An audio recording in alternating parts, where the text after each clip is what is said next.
हमारा हक हम लेकर रहेंगे। हमारा हक, हमारा हक। आप लोगों को रिवेंशन के लिए इधर सतबीर साहब बैठे थे जनरल, उन्होंने जो फाइलें थी उसमें हमारे को बताया कि हमारे जवानों को मैडम वीडियो को नहीं मिला। जैसे हमारे अपाइज होते हैं उनको नहीं, उनका और घटता जा रहा। जैसे अग्निवीर चला दिया, पेंशन खत्म होती जा रही है। वो प्रॉपर बराबर पैसा दिया जाएगा, परंतु जो हेरा फेरी की है शंभू स्टेशन पर अम्बाला से 14 किलोमीटर पहले ही उनको वहां पर रोका गया। अभी हमने आपने देखा होगा कि 25 नवंबर को रेल रोको आंदोलन था, जो कि हमारा दिल्ली में होना था। सरकार ने जो है ऐसी संगतियाँ पैदा कर दी कि हमको दिल्ली आने से रोका गया। उसके बावजूद भी हमारी सेना ने, जितने पूर्व सैनिक थे, वहाँ से उतरकर सबका सैनिक संघर्ष ने रेल रोको आंदोलन वहीं पर कर दिया और सारी ट्रेनों को वहीं पर रोक दिया। और सबसे ज़्यादा हैरान करने वाली बात है कि हमारे पूर्व सैनिक सूबेदार प्रकट सिंह साहब, जो कि वहाँ पर 94 साल की उम्र में अपने 4 साथियों को लेकर के पानी की टंकी के ऊपर चढ़ गए, साथ में मिट्टी का तेल भी था। उन्होंने सरकार को चेतावनी दे दी कि अगर मेरे जो जवान रेल रोको में सम्मिलित हैं, उनको अगर यहाँ से टस से मस भी किया गया तो मैं यहाँ से ऊपर से कुछ भी कर सकता हूँ। इसके लिए मैं उनकी उम्र के लिए बड़ा ही आभारी हूँ कि मैं चाहता हूँ भगवान मेरी उम्र भी उनको लग जाए। ऐसा नेता हमारे बीच में है जो कि हमारे जवानों के लिए अपनी उम्र में, आज की उम्र में बंदा जो है चल नहीं पाता, खा नहीं पाता, और वो 94 साल की उम्र में इतनी भारी ऊपर पानी की टंकी पर चढ़ करके हम सैनिकों के लिए अपनी जान जोखिम में डाल करके उन्होंने संघर्ष किया। उनके लिए मैं सभी सैनिकों की तरफ से उनके चरण वंदना करता हूं और उनका आशीर्वाद लेना चाहता हूं। हर सैनिक को ये चाहिए कि वहां पर आएँ, अगर नहीं आ सकते तो ऐसे इधर उधर की खिल्लियां ना उड़ाएं और उल्टी सीधी बातें ना करें। मैं सुनता हूं कि बोलते कि वहां जा कर के क्या कर लिया।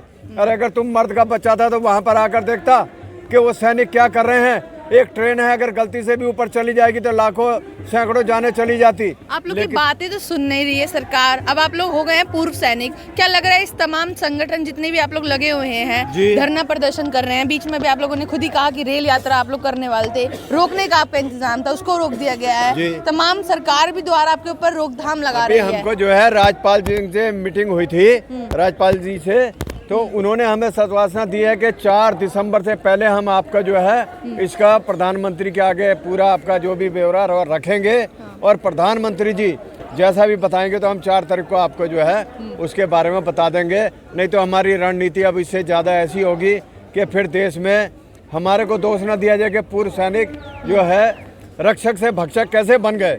ये सरकार को देखना पड़ेगा और सरकार को हमारी सुननी पड़ेगी। गाड़ी से लेके अभी तक जो है 60,000, 70,000 करोड़, 100 करोड़ आप लोगों को लॉलीपॉप के नाम पे दिया जा रहा है। तो आपको कितना भरोसा है कि राज्यपाल जी उनसे बात करेंगे और प्रधानमंत्री जी आपके बारे में सोचेंगे? नहीं, देखो हमारे जो प्रकट सिंह जी हैं सूबेदार साहब, उन्होंने हमको ये मैसेज दिया है कि अभी तक आप अपना धरना शांतिपूर्वक चलाइए, हम 4 तारीख के बाद देखेंगे कि हमने क्या करना है। रक्षा मंत्री जी कहते हैं हमने 70,000 करोड़ दे दिया, पहले बोल रहे थे 65,000 करोड़ दे दिया। अभी राजस्थान में प्रधानमंत्री जी ने बोल दिया कि हमने 90,000 करोड़ दे दिया। अमित शाह जी जो हमारे गृह मंत्री हैं वो बोलते हैं कि अभी हम जो है इसकी कमेटी बैठा रहे हैं, पता कर रहे हैं कि भाई क्या हुआ। तो इन तीनों में आपस में यही नहीं पता कि किसने किसको कितना दे दिया। तो ये सब चीज़ के लिए हमने सरकार से गुजारिश करी है कि हमें सुप्रीम कोर्ट के जो 3 जज रिटायर्ड हैं उनकी कमेटी बैठा दी जाए, ताकि वो हमारी छानबीन करके उनको 3 महीने वक्त दो और वो हमको बताएं कि हमने कहाँ गलत मांगा है, कहाँ सही मांगा है। जो हमारी मांगे हैं वो पूरी की जाएं। सर आप क्या बताना चाहेंगे, जिस तरह से देश के प्रधानमंत्री तो बड़े बड़े भाषण में कह रहे हैं कि 90,000 करोड़ आप लोग पे खर्च कर दिए गए हैं। मैं ये कहना चाहता हूँ कि हमारे देश के प्रधानमंत्री मोदी जी कह रहे हैं, पहले उन्होंने कहा कि 65,000 करोड़ रुपया हमने फौजियों को 1 रैंक 1 पेंशन के लिए दिया है। उसके बाद में उन्होंने कहा है कि 70,000 करोड़ रुपया दिया है। उसके बाद अभी राजस्थान में जो इलेक्शन थे उन्होंने फिर कहा है कि 90,000 करोड़ रुपया हमने सैनिकों को 1 रैंक 1 पेंशन के लिए दिया है।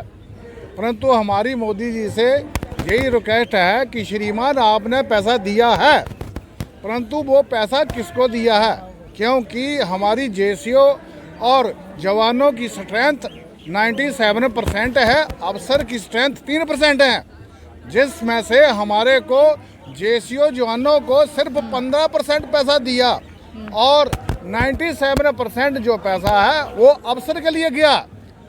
अगर जो पैसा दिया है किस ढंग से दिया, कैसे दिया, हम यही मोदी जी से प्रार्थना करते हैं कि साहब 3 सुप्रीम कोर्ट के एक्स जो रिटायर जज हैं उनको बैठाया जाए और 3 महीने का उनको समय दिया जाए और उसमें जो भी विसंगतियाँ, जो भी पैसा कहाँ गया है, कोई गलत आदमी के हाथ में वो पैसा गया है तो हमको बताएंगे कहाँ गया।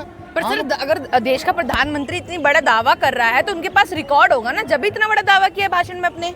ऐसा है कि प्रधानमंत्री को तो बहुत विभाग हैं, उनको ऐसा है कि हमारे जो पहले जेसीओ जवान का कोई नुमाइंदा जहाँ हमारी कोई संस्था नहीं थी जो कि उधर बैठ करके हमारे को पता होता था कि इतना पैसा हमारे को मिल रहा है।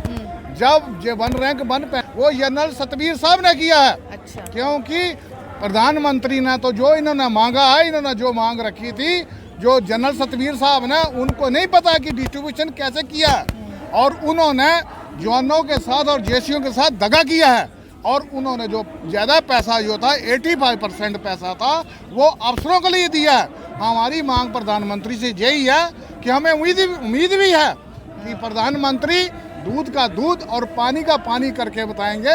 वो जब उनको इस चीज़ का अंदरूनी बात का पता लगेगा और उसका वो करेंगे, हमें उम्मीद भी है कि वो करेंगे इलेक्शन से पहले, नहीं तो हम वोट की चोट देंगे। हमने पहले बोल दिया प्रधानमंत्री साहब को कि आप इस चीज़ को 3 सुप्रीम कोर्ट के 3 जजों को जो एक्स जो जज हैं उनको बिठाओ और जो इस चीज़ का पता करें कि पैसा कहाँ गया है। जय हिंद।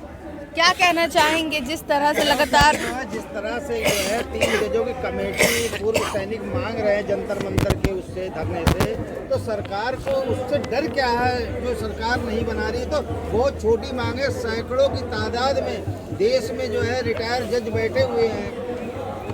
सबसे पहले तो मैं आपके चैनल को बहुत बहुत आभारी कि आप आवाज़ सरकार तक पहुंचाओगे। प्रधानमंत्री की जैसे मैडम बार बार पूछ रही है कि 70,000 90,000 करोड़ की बात कर रही है, ये क्या है, बहुत बड़ा पैसा होता है। हम प्रधानमंत्री से ये पूछना चाहते हैं कि भाई वो 90,000 करोड़ रुपये कहाँ चला गया, इसका भी ऑडिट होना चाहिए। 1 रैंक 1 पेंशन हमारे को नहीं मिला, असली वाला 1 रैंक पेंशन नहीं मिला और कहाँ चला गया। वैसे रक्षा विभाग में भाई रिक्शा के ऊपर खर्च कर दिया होगा या हवाई जहाज़ खरीद लो, कुछ भी करो, उसके ये थोड़ा हमारे को 1 रैंक पेंशन मिल गया। लेकिन रक्षा के ऊपर कितना भी खर्च का है और उसको बारे में बता दे प्रधानमंत्री भाई 1 लाख रुपए कराया या हमने 1 लाख करोड़ कराया, 90,000 जो भी है वो दैट इज़ वो डिफेंस के ऊपर है। डिफेंस के ऊपर अच्छे हथियार खरीदने के लिए किया, ये अच्छी बात है। लेकिन हम तो असली वाली 1 रैंक पेंशन चाहते हैं, इसलिए वी आर सिटिंग हियर। हम इसलिए जंतर मंतर पे बैठे हैं, 9 महीने से ऊपर हो गया, हमने असली वाली चाहिए। अभी लाल किले पर 70,000 का या फिर कभी 90 कह रहे हो आप, बहुत बड़ा बजट होता है। अमित शाह साहब ने कहा है भाई हम इसकी कमेटी बिठाएंगे, जैसे आपने क्वेश्चन पूछा भाई 3 जजों की, वो भी जज भी जानते हैं। सुप्रीम कोर्ट ने बिल्कुल क्लियर कह दिया जो इनका हक बनता है इनको दे दो, लेकिन अभी तक सरकार ने बिल्कुल नहीं सुनी हमारी। और ये स्पष्ट रूप से जजों को भी पता है, रिटायर हो रहे हैं भाई, इनका हक बनता है, हम जायज़ हैं, हम वी आर नॉट बैगिंग, हम भीख नहीं मांग रहे, 1 रैंक पेंशन मांग रहे हैं असली वाली, इसलिए हम यहाँ बैठे। मंच के अंदर पूर्व सैनिकों का नाम लिया जाता है कि उनको 1 रैंक 1 पेंशन मैंने 70,000 करोड़ मैंने दे दिया, उससे पूर्व सैनिकों के उस पर साख पे वो नहीं आ रहा है, बट्टा नहीं लग रहा। ऐसा बट्टा लग रहा है, उसी के तो छानबीन हम चाहते हैं भाई हमारे को, ये हम यहाँ खड़े हैं या और भी 70 कितने 30-40 लाख और भी, उनसे पूछो ना उनके खाते में कोई चोन नहीं आई। आप कह रहे हैं इसलिए क्या है, असली वाली 1 रैंक पेंशन हमारे को नहीं मिला है भाई अभी, जो वास्तव में हमें, इसलिए हम यहाँ बैठे हैं। ऐसे झूठ बोलने से कोई फायदा नहीं होता। थोड़ा दिया, बाकी किसी को इसलिए क्या कुछ नहीं हो रहा, झूठ तो बोलते रहो, मैं भी बोल दूंगा, लेकिन एक प्रधानमंत्री है देश का, उसको ऐसी बात नहीं करनी चाहिए। अगर भाई ठीक है आपने नहीं पता हो, आप डिफेंस मिनिस्टर से पता कर लो या मंत्रालय वित्त मंत्री से पता करो भाई ये पैसा कहाँ गया, किसको किस